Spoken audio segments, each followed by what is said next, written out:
बिस्मिल्लाहिर्रहमानिर्रहीम। अस्सलाम वालेकुम नाजरीन, मैं हूं आपका होस्ट मोहम्मद रिजवान सैफ़ और आप देख रहे हैं शमसी अदबी बैठक। आज जिस शख्सियत से हम आपका तारफ़ करवाने जा रहे हैं वो किसी तारफ़ की मोहताज तो नहीं। हाँ, अलबत्ता ये बात ज़रूर है कि पंजाबी अदब हो, पंजाबी मुशायरा हो या पंजाबी महफ़िलें, इन्होंने अपना एक मुनफरद मुकाम और अपना एक मुनफरद नाम बना रखा है। तो आइए आज आपसे मुलाकात करवाते हैं। अकरम रेहान साहब पंजाबी के नामवर शायर हैं जिन्होंने पंजाबी अदब के हवाले से काफ़ी पजीराई हासिल की। इनसे इनकी ज़िंदगी के हवाले से, इनके अदब के हवाले से और पंजाबी शायरी के हवाले से गुफ्तगू करते हैं। जी अस्सलाम वालेकुम। वालेकुम अस्सलाम। जी अकरम साहब, सबसे पहले तो अपना तारुफ ये करवाएं कि आपने पंजाबी अदब से लगाव कहाँ से आपको हासिल हुआ, किसको देखकर आपको पंजाबी का शौक़ पैदा हुआ? जी सब तो पहले तो मैं शुक्रिया अदा करांगा शमसी न्यूज़ और उसकी पूरी टीम का कि जिन्होंने अज मैनू खसूसी तौर पर अपने ऑफिस बुलाया और इंटरव्यू का एहतमाम किया। और बाकी सवालों जवाबन असी होवांगे एक दूसरे नाल जिहड़े बुनियादी सवाल ने उन्हां ते गलबात होएगी। पंजाबी वाले आना और इहदा मेन मकसद जिहड़ा है कि सब तो पहली गल है कि असी पंजाबी हाँ, पंजाब विच पैदा होए हाँ और पंजाबी दा साडे ते इह हक है कि असी इहदे वास्ते काम करिए। जिहड़ा बंदा कोई नसर लिख सकदा है वो नसर लिखे, जिहड़ा शायरी कर सकदा है वो शायरी करे, जो कर सकदा पंजाबी वास्ते उन्होंने पंजाबी दी प्रमोशन वास्ते काम करना चाहिए।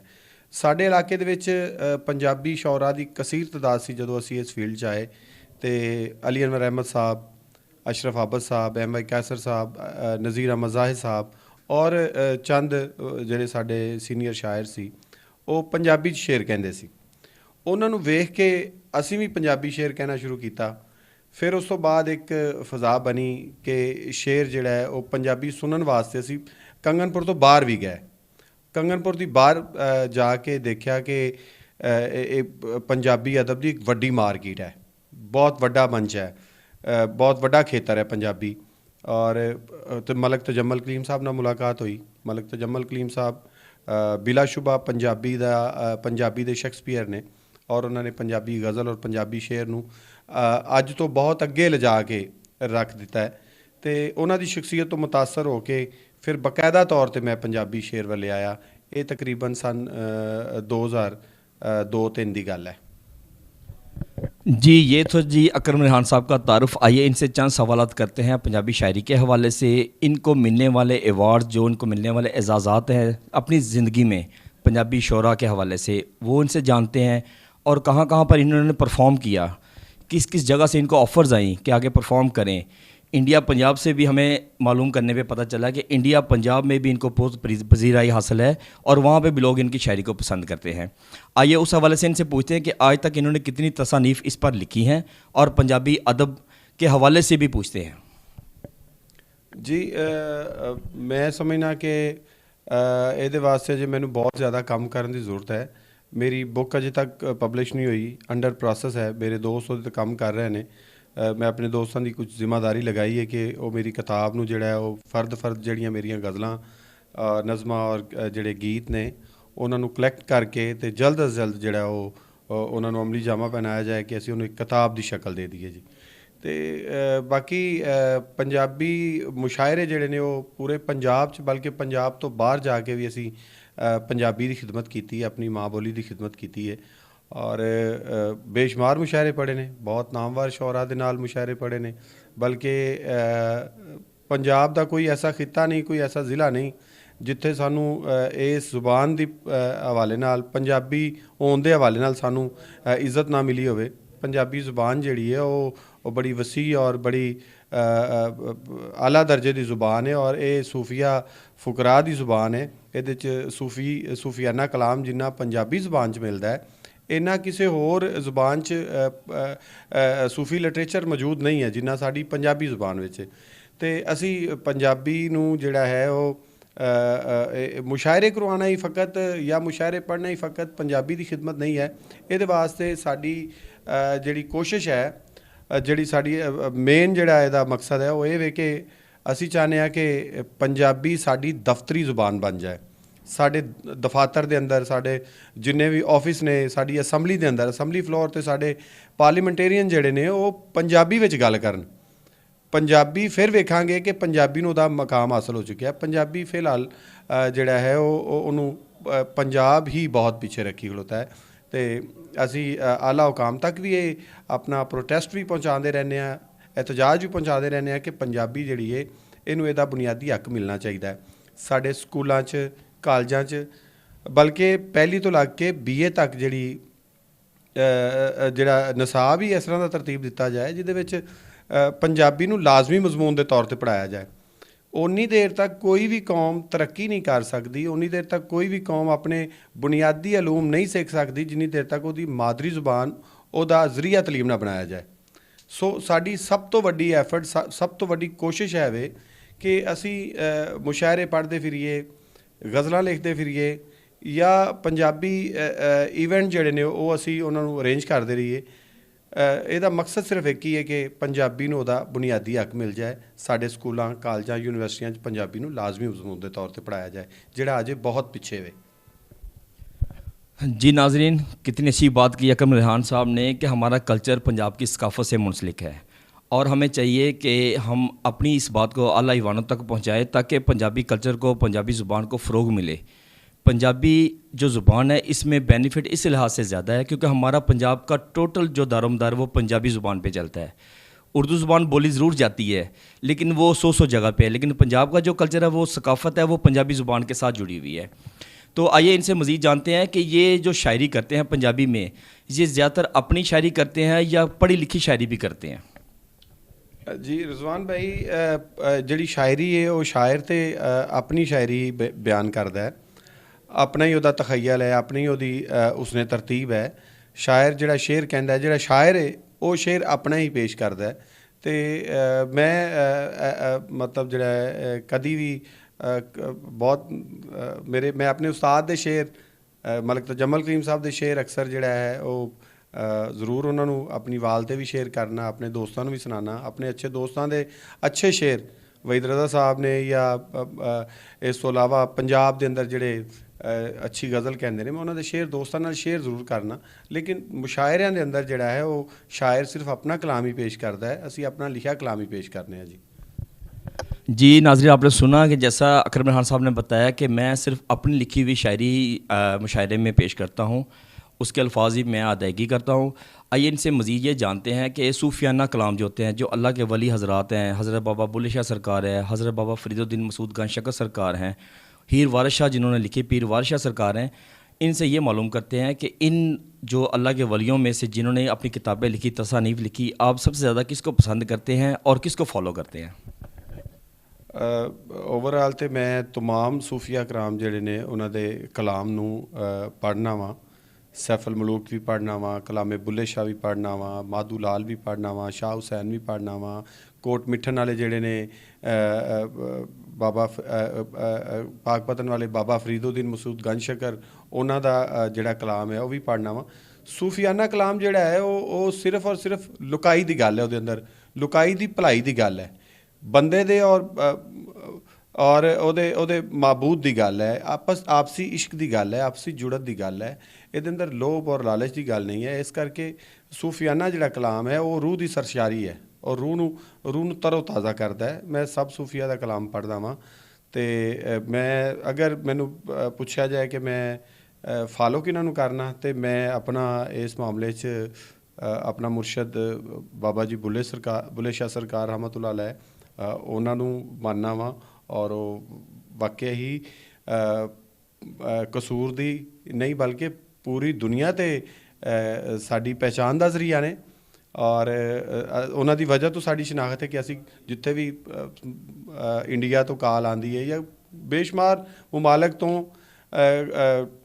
टैलीफोन कॉल मसूल होंदी है, तो जदों असी दसने कि असी कसूर तो हाँ, तो फिर उन्हां दा अगला सरप्राइज़ उन्हां वास्ते हुंदा है कि जिथे बाबा जी बुल्ले शाह सरकार ने कदी जाओ तो साडे वल्लों भी मत्था टेकिया जे, तो वो बड़ी खुशी हुंदी है कि साडा तारफ बाबा बुल्ले शाह ने तो असी उन्हां दे मनण वाले और उन्हां दे फॉलोवर जी।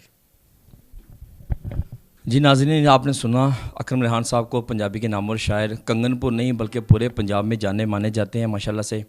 आज इनसे अपना आखिरी सवाल करते हैं, पंजाबी अदब के हवाले से नौजवानों के लिए कोई पैगाम देना पसंद करेंगे आप? ਨੌਜਵਾਨਾਂ ਵਾਸਤੇ ਮੇਰਾ ਪੈਗਾਮ ਇਹ ਹੈ ਕਿ ਆਪਣੇ ਕਲਚਰ ਨੂੰ, ਆਪਣੇ ਵਸੇਬ ਨੂੰ ਔਰ ਆਪਣੀ ਹੋਂਦ ਨੂੰ ਬਚਾਉਣ ਵਾਸਤੇ ਹਰ ਮੁਮਕਿਨ ਕੋਸ਼ਿਸ਼ ਕਰੋ। ਉਹ ਕੋਸ਼ਿਸ਼ ਜਿਹੜੀ ਹੈ ਉਹ ਜ਼ਰੂਰੀ ਨਹੀਂ ਹੈ ਕਿ ਤੁਸੀਂ ਸਿਰਫ ਪੰਜਾਬੀ ਸ਼ੇਰ ਲਿਖ ਕੇ ਕਰ ਸਕਦੇ ਹੋ ਜਾਂ ਪੰਜਾਬੀ ਨਸਰ ਲਿਖ ਕੇ ਕਰ ਸਕਦੇ ਹੋ। ਤੁਸੀਂ ਆਪਣੀ ਪੰਜਾਬੀਅਤ ਨੂੰ ਬਚਾਉਣ ਵਾਸਤੇ ਪੰਜਾਬ ਦੇ ਕਲਚਰ ਦਾ ਔਰ ਪੰਜਾਬ ਦੇ ਜਿਹੜਾ ਇਹਦੇ ਅੰਦਰ ਇਹਦਾ ਰਵਾਇਤੀ ਹੁਸਨ ਹੈ, ਆਪਣੇ ਘਰ ਦੇ ਅੰਦਰ, ਆਪਣੇ ਦਫ਼ਾਤਰ ਦੇ ਅੰਦਰ, ਆਪਣੇ ਕਾਲਜ ਯੂਨੀਵਰਸਿਟੀ ਦੇ ਅੰਦਰ ਬੇਸ਼ੱਕ ਤੁਸੀਂ ਇੰਗਲਿਸ਼ ਮੀਡੀਅਮ ਸਕੂਲ 'ਚ ਪੜ੍ਹ ਰਹੇ ਹੋ, ਸਾਡੀ ਮਜਬੂਰੀ ਹੈ ਕਿਉਂਕਿ ਐਜੂਕੇਸ਼ਨ ਜਿਹੜੀ ਉਹ ਪ੍ਰਾਈਵੇਟਾਈਜ਼ ਹੋ ਚੁੱਕੀ ਹੈ, ਉਹ ਪ੍ਰਾਈਵੇਟ ਸੈਕਟਰ 'ਚ ਚਲੀ ਗਈ। ਉੱਥੇ ਮਜਬੂਰੀ ਹੈ ਕਿ ਸਾਨੂੰ ਅੰਗਰੇਜ਼ੀ ਵੀ ਬੋਲਣੀ ਪੈਂਦੀ ਹੈ, ਸਾਨੂੰ ਉਰਦੂ ਵੀ ਬੋਲਣੀ ਪੈਂਦੀ ਹੈ, ਸਾਨੂੰ ਦੀਗਰ ਜ਼ੁਬਾਨਾਂ ਜਿਹੜੀਆਂ ਨੇ ਉਹਨਾਂ ਦੇ ਵਿੱਚ ਅਲੂਮ ਹਾਸਲ ਕਰਨੇ ਬਹੁਤ ਜ਼ਰੂਰੀ ਨੇ ਕਿਉਂਕਿ ਅਸੀਂ ਸਰਵਾਈਵ ਕਰਨਾ ਹੈ, ਅਸੀਂ ਪੂਰੀ ਦੁਨੀਆ 'ਤੇ ਆਪਣਾ ਇੱਕ ਤਸ਼ੱਖਸ ਲੈ ਕੇ ਜਾਣਾ ਹੈ। ਜ਼ੁਬਾਨਾਂ ਸਿੱਖਣ ਵਿੱਚ ਕੋਈ ਹਰਜ ਨਹੀਂ, ਜਿੰਨੀ ਦੇਰ ਤੱਕ ਪੰਜਾਬੀ ਦੇ ਵਿੱਚ ਮੁਖਤਲਿਫ ਜ਼ਬਾਨਾਂ ਦੇ ਤਰਜਮੇ ਨਹੀਂ ਹੋਣਗੇ, ਮੁਖਤਲਿਫ ਜ਼ਬਾਨਾਂ ਦਾ ਅਦਬ ਜਿਹੜਾ ਉਹ ਤਰਜਮਾ ਹੋ ਕੇ ਸਾਡੇ ਤੱਕ ਨਹੀਂ ਪਹੁੰਚੇਗਾ, ਅਸੀਂ ਆਪਣੀ ਜ਼ੁਬਾਨ ਨੂੰ ਮਜ਼ੀਦ ਵਸੀਹ ਨਹੀਂ ਕਰ ਸਕਦੇ। ਆਉਣ ਵਾਲੀਆਂ ਨਸਲਾਂ ਨੂੰ, ਨੌਜਵਾਨਾਂ ਨੂੰ ਮੈਂ ਇਹੀ ਕਹਾਂਗਾ ਕਿ ਜ਼ਿਆਦਾ ਤੋਂ ਜ਼ਿਆਦਾ ਇਹਦੇ ਅੰਦਰ ਜਿਹੜਾ ਬੈਨ ਅਲ-ਅਕਵਾਮੀ ਅਦਬ ਹੈ ਉਹਨੂੰ ਟਰਾਂਸਲੇਟ ਕਰੋ, ਉਹਦਾ ਮਤਾਲਿਆ ਕਰੋ ਔਰ ਆਪਣੀ ਪੰਜਾਬੀ ਵਿੱਚ ਉਹਨਾਂ ਨੂੰ ਪਬਲਿਸ਼ ਕਰੋ। ਪੰਜਾਬ ਦਾ ਸਾਡੇ 'ਤੇ ਹੱਕ ਹੈ ਕਿ ਅਸੀਂ ਆਪਣੀ ਜ਼ੁਬਾਨ ਨੂੰ, ਆਪਣੀ ਹੋਂਦ ਨੂੰ ਬਚਾਉਣ ਵਾਸਤੇ ਹਰ ਮੁਮਕਿਨ ਕੋਸ਼ਿਸ਼ ਕਰੀਏ। ਔਰ ਪੰਜਾਬ ਬਹੁਤ ਵੱਡਾ ਸੂਬਾ ਹੈ, ਪੂਰੇ ਮੁਲਕ ਦੀ ਮੈਂ ਸਮਝਣਾ ਕਿ ਕਫਾਲਤ ਕਰਨ ਵਾਲਾ ਸੂਬਾ ਹੈ ਔਰ ਇਹਦਾ ਹੱਕ ਸਿਰਫ ਜਿਹੜਾ ਹੈ ਉਹ ਖਾਲਸ ਪੰਜਾਬੀ ਹੀ ਦਵਾ ਸਕਦਾ ਹੈ। ਠੀਕ ਹੈ, ਇਹਦੀ ਆਵਾਜ਼, ਪੰਜਾਬ ਦੀ ਆਵਾਜ਼ ਨੂੰ ਅਵਾਨੇ ਬਾਲਾ ਤੱਕ ਸਾਡੇ ਅੱਜ ਦੀ ਨੌਜਵਾਨ ਨਸਲ ਲੈ ਕੇ ਜਾएगी तो साडा फ्यूचर बहुत ब्राइट है जी। जी नाज़रीन, आपने सुना नौजवानों के हवाले से अकरम रेहान साहब ने जो पैगाम दिया है कि आला हुकाम तक इस बात को पहुँचाना अब लाजम बात बन चुकी है कि इसके लिए एकेडमीज़, मखसूस प्लेटफॉर्म्स का इंतखाब किया जाए, जगह बनाई जाए। पंजाबी अदब में नौजवान इस कदर मशगूल हैं, नज़र आते हैं, जो अदब से लगाव रखते हैं, उनके लिए ऐसे इकदाम करना आजकल की हुकूमत के लिए इंतहाई ज़रूरी बात बन चुकी है। तो ये थे जी हमारे साथ आज अकरम रेहान साहब। इंशाल्लाह ताला अगले प्रोग्राम्स में हम इस तरह के नामवर शोरा कराम पंजाबी अदब के हवाले से आपका तारफ़ करवाते रहेंगे, आपसे मुलाकात करवाते रहेंगे। हमारे साथ कुछ और शोरा कराम भी मौजूद हैं, इंशाल्लाह ताला उनसे भी आपका तारफ़ करवाते हैं। पहले इनका कोई कलाम सुनते हैं अकरम रेहान साहब से। मैं एक पंजाबी गज़ल और एक नज़म जिहड़ी है वो तुहाडे गोश गुजार देना कि कहानी विच मेरा किरदार मन्ने, कहानी विच मेरा किरदार मन्ने, मैं जिसले मर गया ते यार मन्ने, मैं जग ते प्यार दी तबलीग कीती, करोड़ां लोग सी दो चार मन्ने, मैं इको शर्त ते खेडांगा बाजी कि जेड़ा हार जावे हार मन्ने, चलो नफरत ते जो भी राय रखे, ਜ਼ਮਾਨਾ ਪਿਆਰ ਨੂੰ ਤੇ ਪਿਆਰ ਮੰਨੇ, ਕਬੀਲਾ ਸਾਧੂਆਂ ਦਾ ਵੀ ਨਾ ਮੇਰਾ, ਕਬੀਲਾ ਸਾਧੂਆਂ ਦਾ ਵੀ ਨਾ ਮੇਰਾ, ਤੇ ਦੁਨੀਆ ਵੀ ਨਾ ਦੁਨੀਆਦਾਰ ਮੰਨੇ, ਕਹਾਣੀ ਵਿੱਚ ਮੇਰਾ ਕਿਰਦਾਰ ਮੰਨੇ, मैं जिसले मर गया ते यार मन्ने। जी, हम आज अकरम भाई से एक सवाल पूछेंगे कि इन्होंने बैरून मुमालिक का कोई दौरा किया है या करने वाले हैं, इस हवाले से इनसे पूछते हैं। जी अलहमदुलिल्लाह पंजाबी दी सेवा करदे आ तकरीबन सानू कोई 20 ਤੋਂ 25 ਸਾਲ ਹੋ ਗਏ। ਵੈਸੇ ਤੇ ਪੰਜਾਬ ਦੇ ਰਹਿਣ ਵਾਲੇ ਨੂੰ ਪੰਜਾਬੀ ਦੀ ਸੇਵਾ ਜਿਹੜੀ ਉਹ ਜਦੋਂ ਦਾ ਪੰਜਾਬੀ ਜੰਮਿਆ ਉਹ ਸੇਵਾਕਾਰ ਹੀ ਹੈ ਪੰਜਾਬ ਦਾ ਔਰ ਪੰਜਾਬੀ ਦਾ। ਤੇ ਮੈਂ ਪੰਜਾਬੀ ਵਾਸਤੇ ਮੈਨੂੰ ਰੀਸੈਂਟ ਮਤਲਬ 29 ਅਕਤੂਬਰ ਨੂੰ ਮੈਂ ਇੰਡੀਆ ਜਾ ਰਿਹਾ ਹਾਂ ਜਲੰਧਰ। ਉੱਥੇ ਬਹੁਤ ਵੱਡੀ ਇੱਕ ਪੰਜਾਬੀ ਕਾਨਫਰੰਸ ਹੋ ਰਹੀ ਹੈ, ਉਹਦੇ ਵਿੱਚ ਮੇਰੀ ਸ਼ਿਰਕਤ ਹੈ।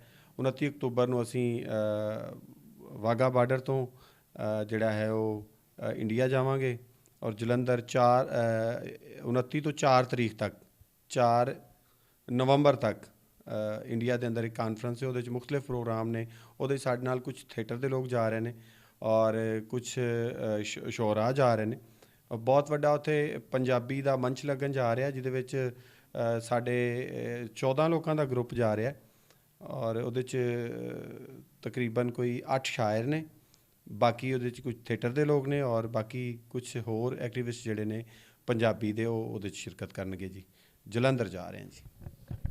जी माशाल्लाह, देखा नाजरीन आपने कि अकरम रेहान साहब का कहना है कि वो जल्द ही 29 तारीख से लेकर 4 तारीख तक इंडिया जलंधर में एक तकरीब का अहतमाम किया जा रहा है पंजाबी अदब के हवाले से, पंजाबी शायरी के हवाले से, जिसमें नामवर शोरा कराम पाकिस्तान बल्कि बैनुल अक़वामी शोरा कराम उसमें शिरकत कर रहे हैं। तो ये इलाका के लिए फ़ख्र की बात होती है, ख़ासकर हमारा इलाका कंगनपुर के लिए, तहसील चूनिया, ज़िला कसूर के लिए। तो आइए इनसे एक पंजाबी गज़ल और सुनते हैं। सब तो ਜਿਹੜੀ ਮੇਰੀ ਮੈਂ ਵੈਸੇ ਤਾਂ ਕਲਾਮ ਬਹੁਤ ਲਿਖਿਆ ਹੈ, ਲੇਕਿਨ ਜਿਹੜੀ ਜਿਹਦੀ ਵਜ੍ਹਾ ਤੋਂ ਮੈਨੂੰ ਫੇਮ ਮਿਲਿਆ, ਪੂਰੀ ਦੁਨੀਆ ਤੇ ਫੇਮ ਮਿਲਿਆ, ਉਹ ਮੈਂ ਇੱਕ ਚਾਏ ਤੇ ਗਜ਼ਲ ਕਹੀ ਹੈ, ਮੈਂ ਉਹ ਤੁਹਾਨੂੰ ਸੁਣਾਣਾ ਕਿ ਇੱਕ ਮੈਂ ਫਿੱਕੀ ਚਾਹ ਨਹੀਂ ਪੀਂਦਾ, ਦੂਜਾ ਠੰਡੀ ਚਾਹ ਨਹੀਂ ਪੀਂਦਾ, ਜਿਹੜੀ ਚਾਹ ਵਿੱਚ ਚਾਹ ਨਾ ਹੋਵੇ ਜੀ ਮੈਂ ਐਸੀ ਚਾਹ ਨਹੀਂ ਪੀਂਦਾ, ਕੱਲਾ ਬਹਿ ਕੇ ਚਾਹ ਪੀਨਾ ਵਾਂ ਪਰ ਮੈਂ ਕੱਲੀ ਚਾਹ ਨਹੀਂ ਪੀਂਦਾ, ਜਾਂ ਤੇ ਚਾਹ ਹੀ ਛੱਡ ਦਿੱਤੀ ਸੂ ਜਾਂ ਫਿਰ ਸਾਡੀ ਚਾਹ ਨਹੀਂ ਪੀਂਦਾ, ਤੇਰੀ ਚਾਹ ਕੋਈ ਵੱਖਰੀ ਚਾਹ ਹੈ ਜਾਂ ਮੈਂ ਤੇਰੀ ਚਾਹ ਨਹੀਂ ਪੀਂਦਾ, ਇੱਕ ਮੈਂ ਫਿੱਕੀ ਚਾਹ ਨਹੀਂ ਪੀਂਦਾ, ਦੂਜਾ ਠੰਡੀ ਚਾਹ नहीं पींदा। माशाल्लाह जी, क्या बात है जी। आज भरपूर तरह से इंजॉय किया हमने अकरम रेहान साहब की शायरी को, इनकी बातों को। और नाज़रीन, इस तरह के मज़ीद प्रोग्राम्स आपकी नज़र होते रहेंगे इंशाअल्लाह ताला, आपसे मुलाकातें भी करते रहेंगे। ये जो हमारी शमसी अदबी बैठक है, ये हर इतवार को एक नए शायर के साथ, पंजाबी शायर हो, उर्दू शायर हो, हमारे प्रोग्राम में आपको देखने को मिलेंगे।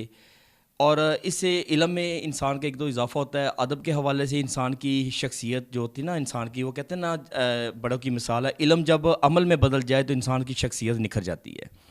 तो अदब से लगाव बड़ी अच्छी बात है, अदब से लगाव होना चाहिए। आजकल की नौजवान नस्ल जो बेरारवी का शिकार है, ख़ासकर उनके लिए हमारा ये एक मैसेज है अकरम रेहान साहब की तरफ से और हमारे आपके होस्ट रिजवान सैफ की तरफ से भी, कि जो नौजवान बेरारवी का शिकार हो रहे हैं उनको ज़्यादा से ज़्यादा माइल करें तालीम की तरफ, उनकी शख्सियत निखारने के लिए उनकी जो रिहेबिलिटेशन की जाए, उनका ब्रेन वॉश किया जाए। तो मेरे ख्याल से कोई बात दूर नहीं कि माशरा तरक्की भी कर सकता है और माशरा अच्छाई की जानब भी गामजन हो सकता है। तो इसी के साथ हमें इजाज़त दीजिए अपने होस्ट मोहम्मद रिजवान सैफ को। तो इंशाअल्लाह नेक्स्ट संडे आपसे मुलाकात होगी इसी टाइम पे, बर वक्त, इसी जगह पे। अल्लाह हाफिज़।